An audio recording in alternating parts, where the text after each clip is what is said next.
You throw another moon at me, and I'm gonna lose it. Stark. You know me? I do. You're not the only one cursed with knowledge. My only curse is you.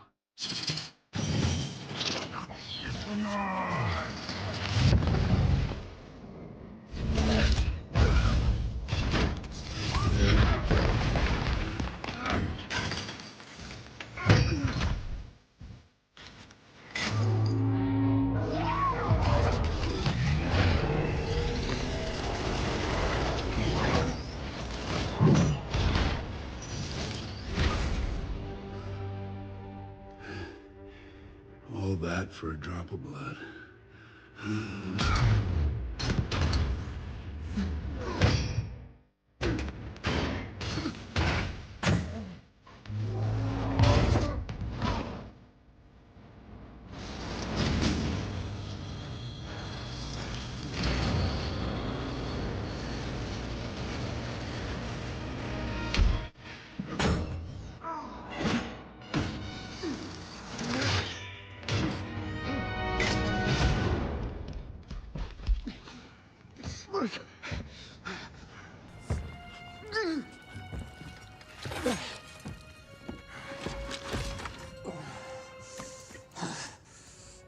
You have my respect, Stark. When I'm done, half of humanity will still be alive.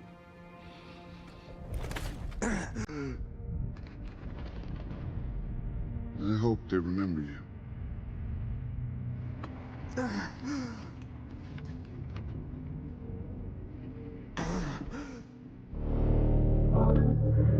Stop.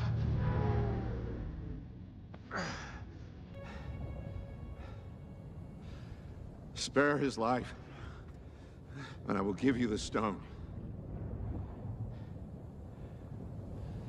No tricks.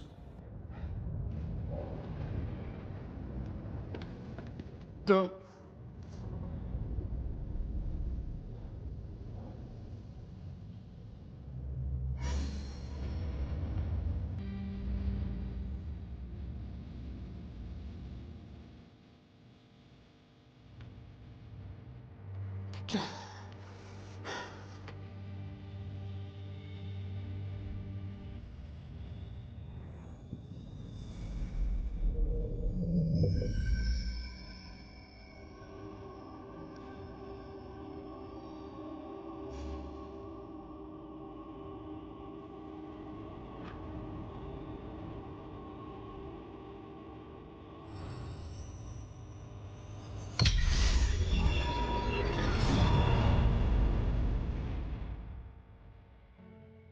One to go.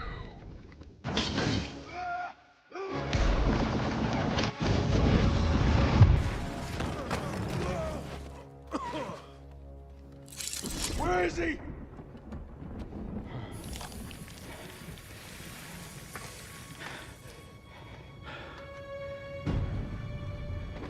Did we just lose?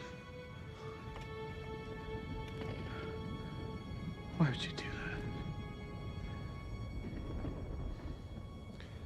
We're in the end game now.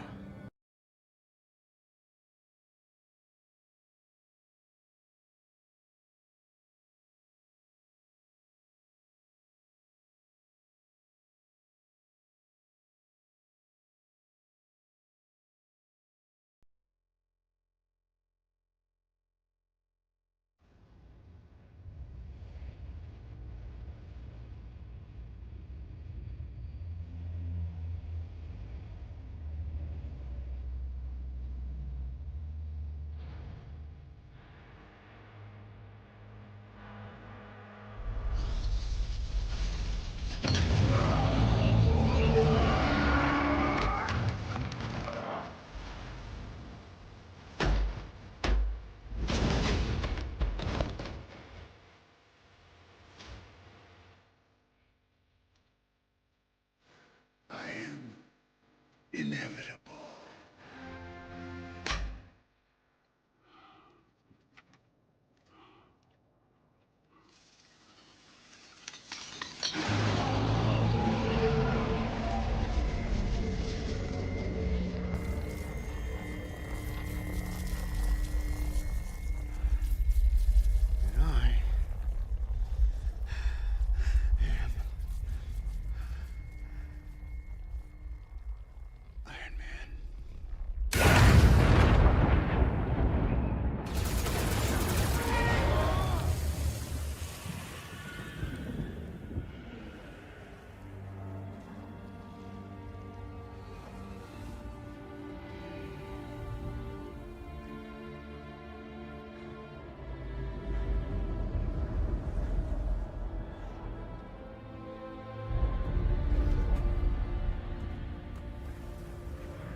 Welcome to the Mr. Pictures channel.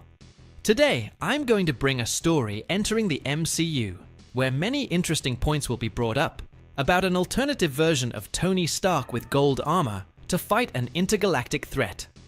Let's get straight to the point. Tony Stark's last legacy, awakening at the end of the universe. Tony Stark opened his eyes and blinked several times. The last thing he remembered was the snap of his fingers with the Infinity Gauntlet. He had defeated Thanos. He had saved the universe. But then, he died. Or at least should have died. He stood up slowly, feeling the weight of his own body. But something was different. There was no pain, no burns, no damage caused by using the gauntlet. Where the hell was he? Looking around, he realized that the scenario didn't make sense. The sky above was an infinite void, filled with stars that seemed to pulse in unknown patterns. The ground beneath his feet was not Earth, but a metallic surface, shiny and cold. Welcome to the end, Tony Stark. He turned sharply. Before him, a tall man dressed in a white robe was watching him with an enigmatic gaze. His skin seemed to be made of light, and his eyes glowed as if they contained entire galaxies. "Who are you?" Tony asked, feeling his mind already starting to work on 1,000 hypotheses. The being smiled slightly. "I'm the Watcher." Tony crossed his arms. "Okay, is this some kind of post-mortem delusion? Because if it is, I have to say I was expecting something less depressing." The Watchman remained expressionless. "You're not dead, Tony Stark, but you're not alive either. You were pulled to this point in time and space for a greater reason." Tony frowned. "And what would be that reason?" The Watcher took a deep breath before speaking. "You saved one universe, but in doing so, you doomed another." Tony was silent for a moment. "You'll need to be more specific." The Watcher extended his hand, and a holographic projection appeared. Tony saw distorted images of a reality he didn't recognize. Cities were on fire. Fallen heroes lay in ruins. At the center of it all, man in gold and black armor, raising a handful of cosmic energy. Tony's blood ran cold. He knew that armor design. It was his. "This can't be real." The Watcher looked directly at him. "This is a version of you, Tony Stark. A version that realized that to save the universe, it was not enough to destroy villains. It was necessary to rule everything, to be the only absolute truth." Tony swallowed. "And you want me to fix it?" The Watcher nodded. "You are the only person who can stand up to him. You must stop his own rise to power." Tony ran a hand over his face and laughed humorlessly. "Great, now I'm hunting the evil version of myself. This sounds like a typical day in my life." The Watcher watched him for a moment before speaking. "This will be your toughest battle, Tony Stark. Because to beat him, you'll need to be more than Iron Man." Tony looked at the projection of his corrupted version and took a deep breath. He had faced gods, titans, and aliens, but he had never faced himself. And that was a problem. Returned to the battlefield, Tony felt an energy envelope his body. Before he could react, he was pulled into the dimensional vortex created by the Watcher. In the blink of an eye, he found himself in a devastated world. The air was heavy. The smell of destruction and blood permeated the environment. And then he saw it. On the horizon, an immense golden palace rose in the center of what was left of New York. Technological towers floated, drones patrolled the sky, and giant suits of armor marched like armies. And at the top of that empire, he was there. Tony Stark, or rather, Doom Stark. The alternate version of himself, who had abandoned all morality and become the supreme ruler of the multiverse. Tony clenched his fists. He needed to find allies. He needed to stop this. Because if I couldn't, humanity would no longer have hope. The golden path. The golden armor gleamed under the cold light of the universe. Tony Stark traversed the far reaches of space, his thrusters propelling him to a destination few would dare visit. the domain of the Celestials. He needed answers. How to defeat the version of himself that had become Doom? The stars became blurs as he accelerated, guided by ancient coordinates that were stored in his armor. Finally, after what seemed like hours, he arrived at the scene. The Eternal Abyss. A formless void where only those who had transcended mortality could enter. Tony took a deep breath. Okay, Celestials, I hope you're home. He landed in the center of the void, and as soon as his feet touched the invisible surface, the universe around him distorted. Suddenly, he was in front of them, the Celestials. Their colossal bodies shone like living stars, each of them representing a force beyond human comprehension. Arishem the Judge was the first to speak. Iron Man, why did you come to us? Tony wasted no time. Then, I need to know how to defeat Doomstark. He is collapsing the lines of the multiverse and intends to rule everything. I need a way to stop him. The Celestials remained silent for a moment. Then, one of them, Exitar, the Executioner, replied, "You'll never make it alone." Tony frowned. That's not a helpful answer, friend. I need something more specific. Arishem tilted his head slightly. Doomstark has become an entity beyond human understanding. He has absorbed powers that have made him an absolute being. If you want to defeat him, you will need strengths beyond your own. Tony gritted his teeth. So what do I do? Sit and watch as he rewrites reality his way? It was then that Exitar said something that made Tony shudder. If you want hope, you must turn to those who were once by your side. Tony was silent. Those who were by your side. He knew exactly what that meant. The Avengers. But they were all dead, right? Or could it be? He felt a spark of hope. If there was a chance, however small, that his former allies could help him, he needed to try. Wasting no time, Tony activated the thrusters and left the Celestials' domain. He had a new goal. Bring back those who could prevent the multiverse apocalypse.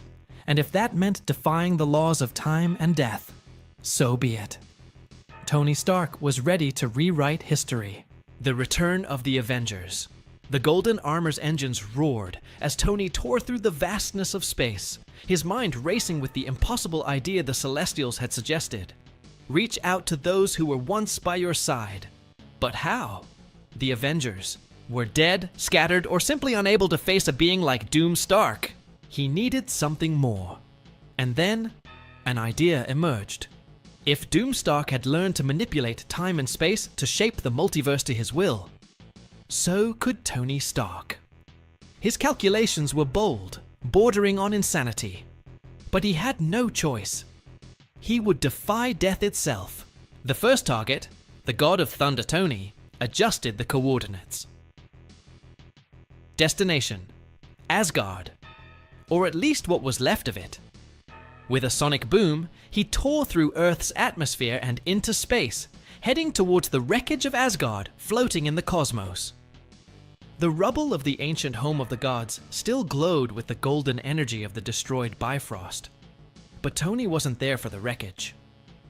He knew that if there was any chance of bringing Thor back, he would have to look to Valhalla.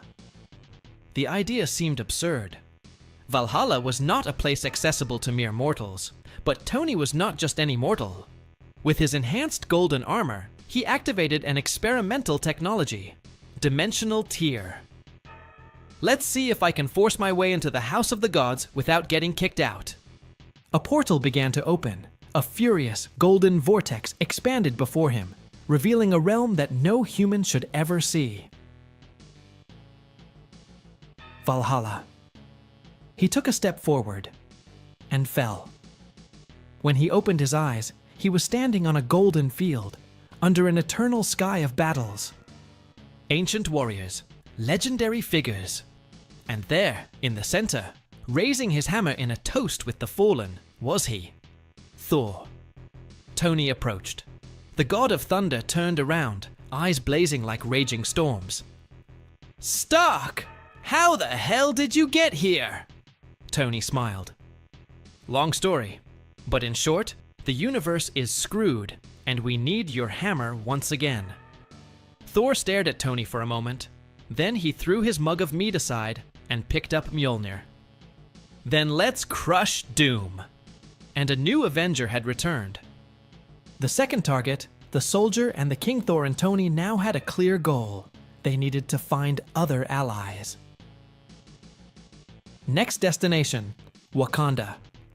Vibranium technology could be the key to bolstering the resistance against Doom Stark. They landed at the gates of Wakanda, only to find the kingdom shrouded in shadow and silence.